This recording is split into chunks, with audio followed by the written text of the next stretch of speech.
So the story that I wanted to share with you is one of my favorites, and it's the story of Buddha and the demon Mara, and how he ended up inviting Mara to tea. The night before Buddha reached his enlightenment, he was still Siddhartha Gautama. He had an epic battle with the demon Mara. It went on all night. Mara threw everything he could at Siddhartha: greed, lust, anger, all the things.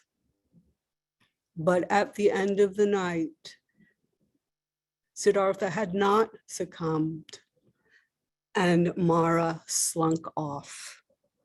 And in the morning, he reached enlightenment and became the Buddha, the enlightened one. But the thing is, even though he had vanquished Mara at the end of that battle, Mara would still come around. And Ananda, who was Buddha's faithful servant, would say, "The evil one is back. Should I make him leave?"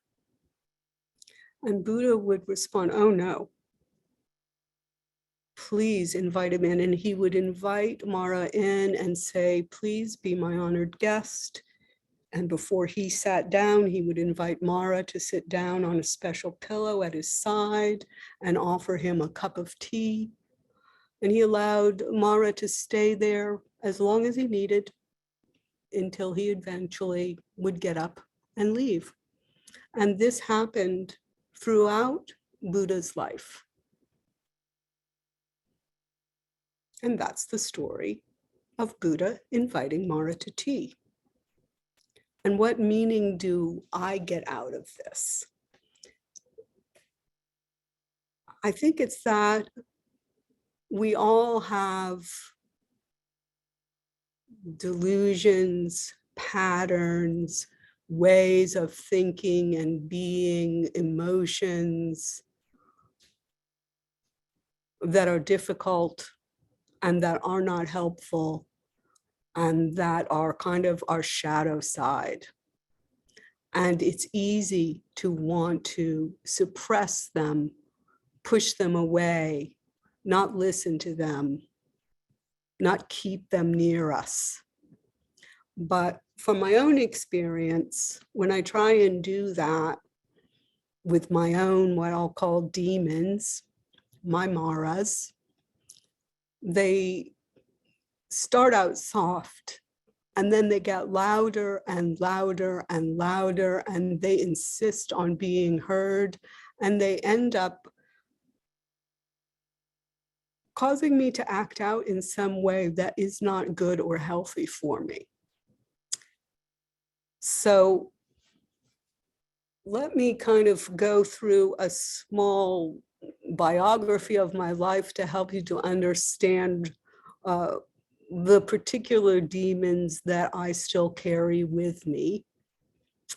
I grew up, as many of you know, in a small town in Connecticut. It was extremely idyllic. We lived in the woods by a river. It was the kind of little town where everyone in the town literally gathered around a Christmas tree every Christmas Eve and held hands and held candles, kind of like the Who's in Whoville, and sang Christmas carols together. My mother was a stay-at-home mom. My dad was a workaholic who went into New York City by train an hour and a half each way and took care of us.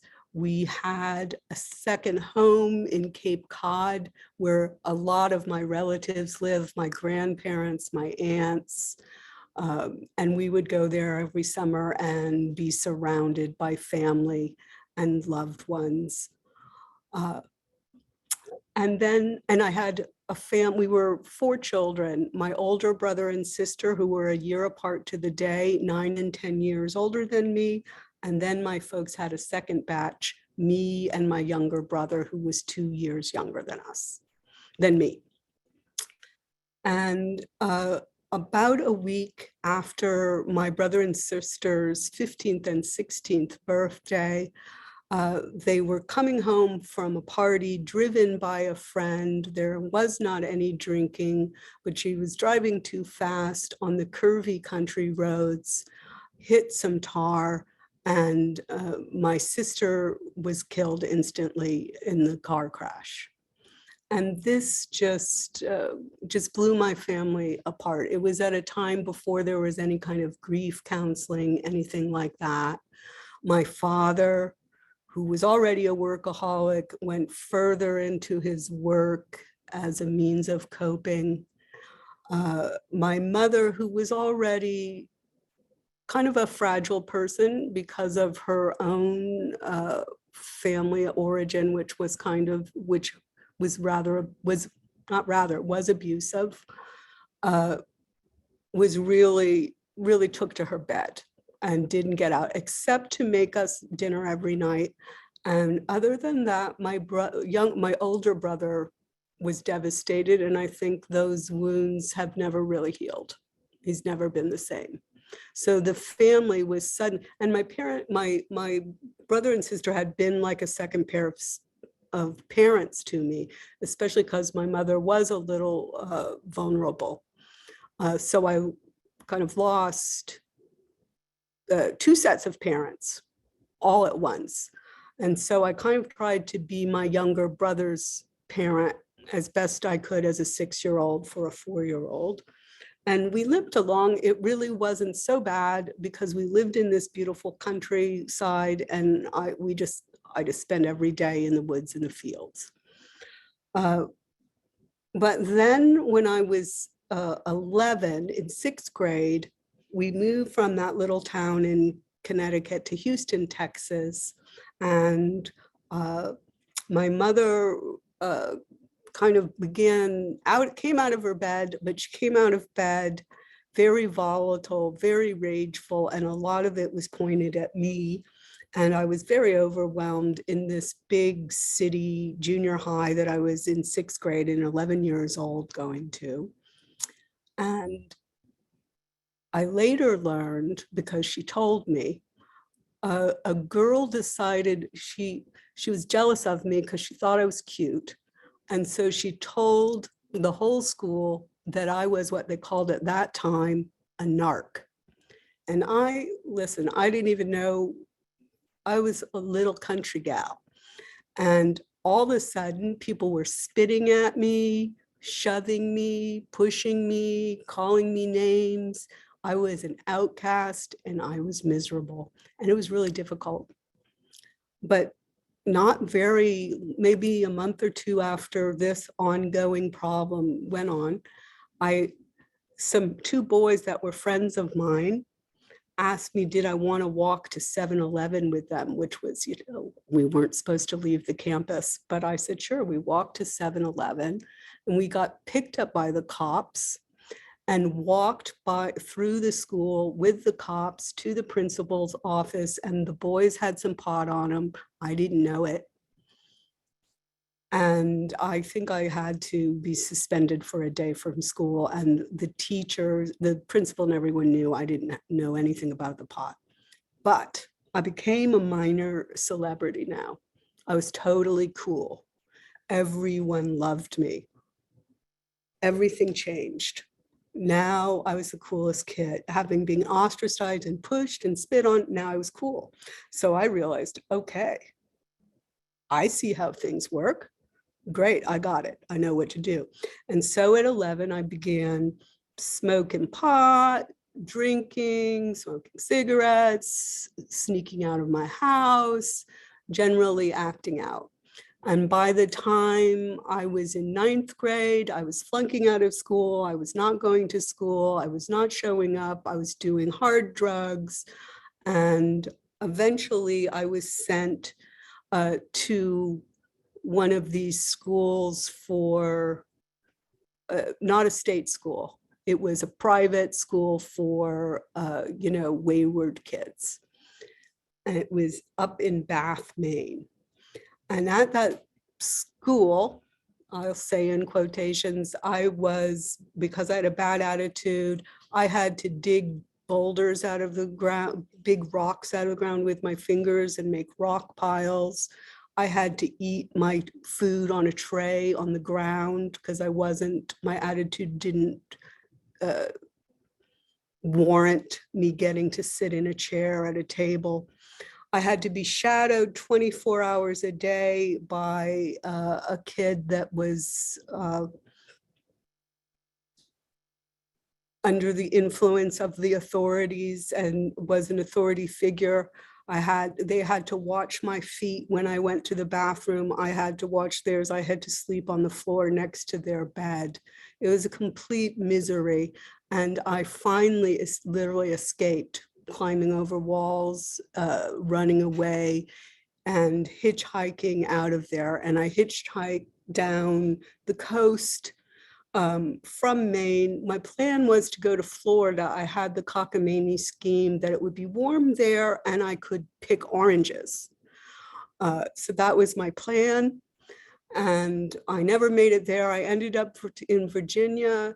And, just suffice to say that all the things you think might happen to a 15-year-old girl on her own on the streets, it was real. It did happen to me. It was very difficult. And I did that for 6 or 7 months, and then threw myself at the mercy of my folks and said, please, I would like to come home now. Well, they didn't really want me to come home. And I thought, well, maybe my grandfather wasn't alive, or my aunt or my brother, they were all living on Cape Cod in the same town. No, they didn't want me either. And I can't blame them, folks, just to know I was super, super difficult kid, very angry, very rebellious. But it was decided, okay, we have that house you can live on the house on Cape Cod, you can work and go to school. So I did. I lived in my parents' house on Cape Cod. I got some roommates. Pretty soon I had a boyfriend. He was about 5 years older than me, but I worked and I went to school. I went to school every day to an alternative. It was an alternative school within the public high school that was kind of for kids that were troubled kids. And it was great. And I did really well there.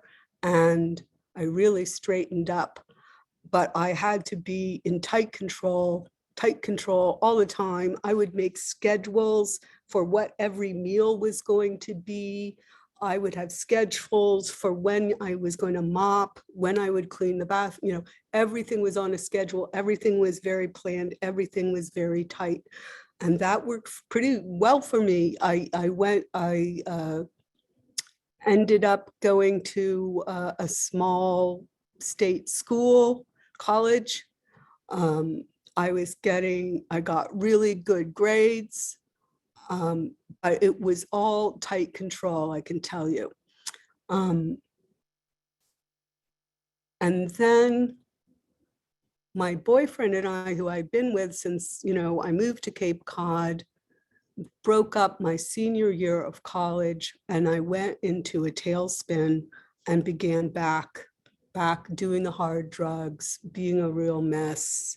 Everything went from tight control to being a mess, but I barely made it. I did graduate from college, moved to New York City with the plan of being an actress, and instead just really, really, if there any drug that was available at that time, I was doing it.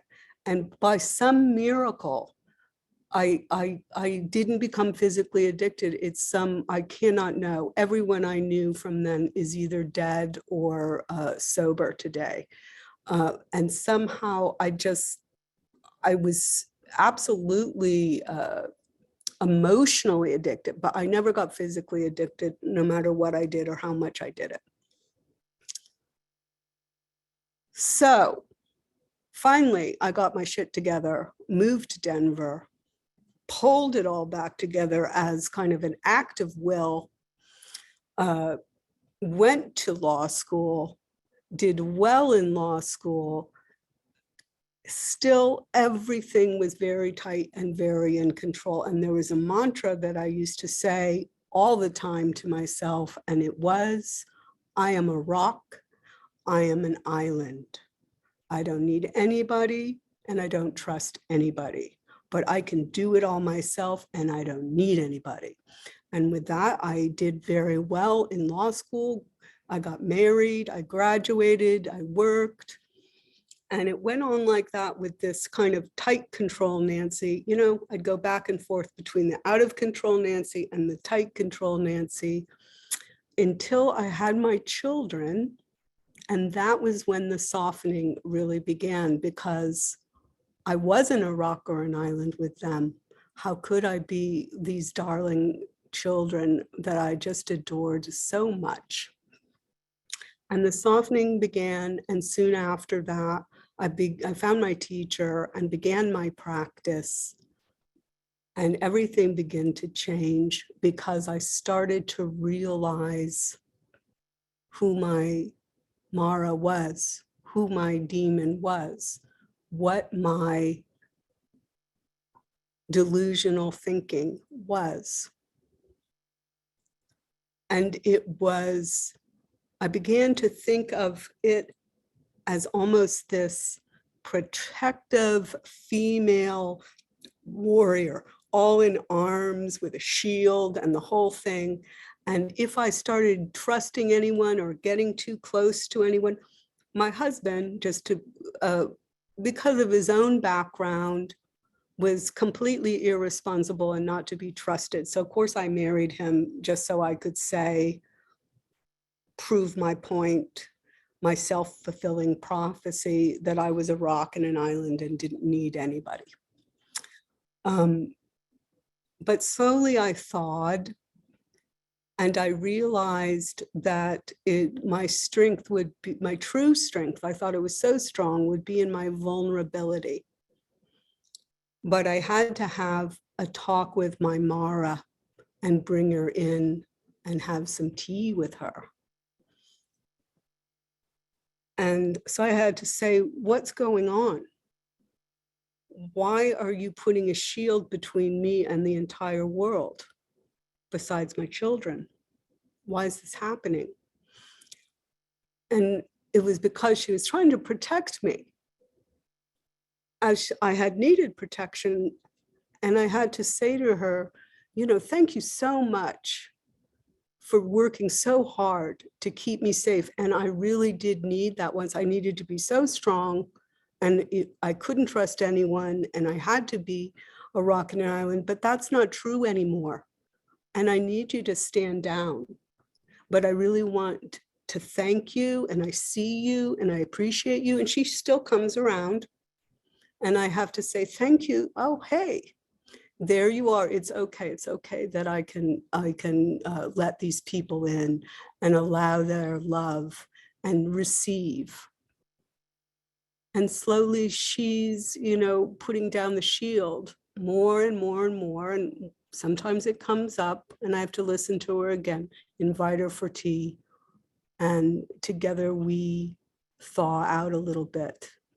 And I've always thought I was so strong, and the real strength was in the vulnerability of trusting and opening and sharing my heart, which I've done with many of you here. And so that's my story of me and Mara. Thank you so much.